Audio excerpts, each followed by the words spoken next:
तुम्ही या वर्षी देखील सण पाळण्यासाठी कठोर परिश्रम घेतले आहेत। जसे की तुम्ही मांडवाच्या सणाला अभिवचन दिलेल्या मागील पावसाच्या पवित्र आत्म्याला प्रामाणिकपणे मागितले म्हणून तुम्ही याला प्राप्त केलेले आहे। मांडवांचा सणाच्या दिवशी येशूने प्रचार करून म्हटले, जीवनाचे पाणी घ्या। आणि आता सत्याच्या या युगात आत्मा व वधू देखील येऊन म्हणतात, पवित्र आत्मा घ्या। बायबल म्हणते की पवित्र आत्म्याचा पाऊस त्यांच्यावर पडेल, जे लोक मंडपाचा सण पाळण्यासाठी येतात, पण जे येत नाहीत त्यांच्यावर नाश येतील।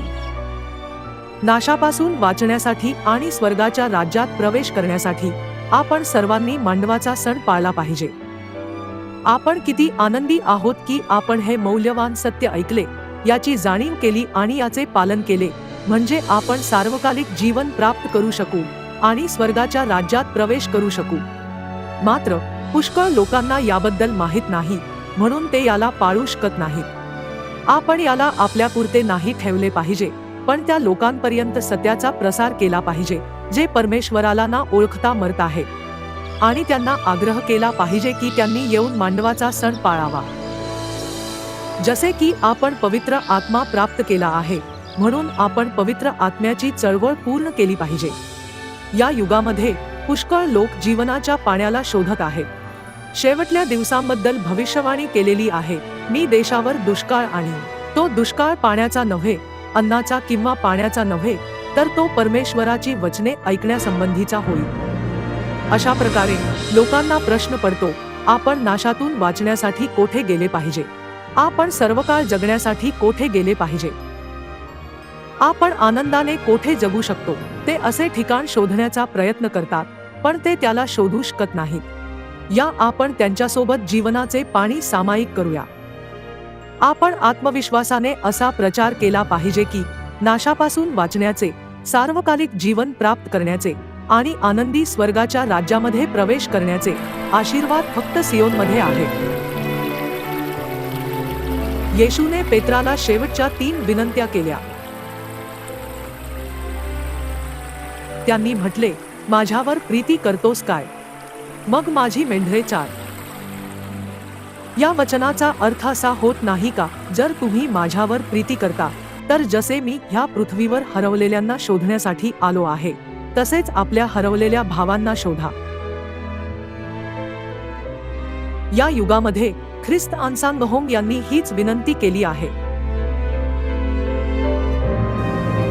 त्यांच्या पहिल्या आणि दुसऱ्या आगमनाच्या वेळी त्यांनी म्हटले, मी या पृथ्वीवर प्रचार करण्यासाठी आलो आहे आणि तुम्ही फक्त परिश्रमपूर्वक प्रचार केला पाहिजे। जर आपण पिता अन्सांगहोंग जी वर प्रेम करतो, तर आपण हरवलेल्या मेंढरांना शोधले पाहिजे, त्यांना जीवनाच्या झाडातून चारले पाहिजे आणि त्यांच्यासोबत जीवनाचे पाणी सामायिक केले पाहिजे। जगभरात अनियंत्रित नाश आहे आणि शास्त्रज्ञ पृथ्वीवर संकटाचा इशारा देत आहेत। नाशांपासून वाचण्यासाठी आपण वल्हांडण पाळून आत्मिक तयारी केली पाहिजे। परमेश्वराने म्हटले, तुम्हाला पृथ्वीवरील आणि आकाशातील लक्षणांचा अर्थ लावता येतो, तर ह्या काळाचा अर्थ तुम्ही का लावत नाही? त्यांनी आपल्याला आज्ञा दिली की आपण त्याच्या लोकांना सांगावे की ते मोठे संकट येण्यापूर्वी सियोनकडे पळा, जेथे ते सुरक्षित राहू शकतात। परमेश्वर आपल्या पराक्रमीच्या रूपाने आपल्या बरोबर आहेत आणि सियोनमध्ये आपले रक्षण करतात, जेथे सण पाळले जातात। या आपण नाश आणि न्याय येण्यापूर्वी आणखी एका दीन आत्म्याला वाचवूया।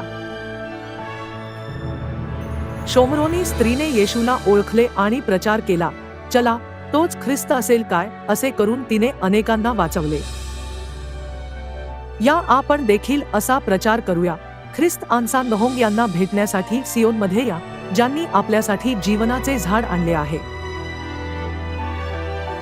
जसे की आपल्याला मांडवाच्या सणाचा पवित्र आत्मा मिळाला आहे, म्हणून या आपण परमेश्वराच्या मेंढरांना शोधूया आणि त्यांना जीवनाची भाकर चारूया। जेव्हा पापी पश्चात्ताप करतात, तेव्हा परमेश्वराला सर्वात जास्त आनंद होतो। जेव्हा एक संतान जे मरणार होते पुन्हा जिवंत होते, तेव्हा किती आनंद होतो। परमेश्वराला देखील असेच जाणवते। मरणाऱ्या आत्म्यांना सियोनमध्ये आणून आणि ख्रिस्त आन्सांगहोंग यांनी आपल्यासाठी आणलेल्या जीवनाच्या झाडाला म्हणजेच नवीन कराराचा वल्हांडण सामायिक करणे हे सर्वात मोठे प्रेम आहे.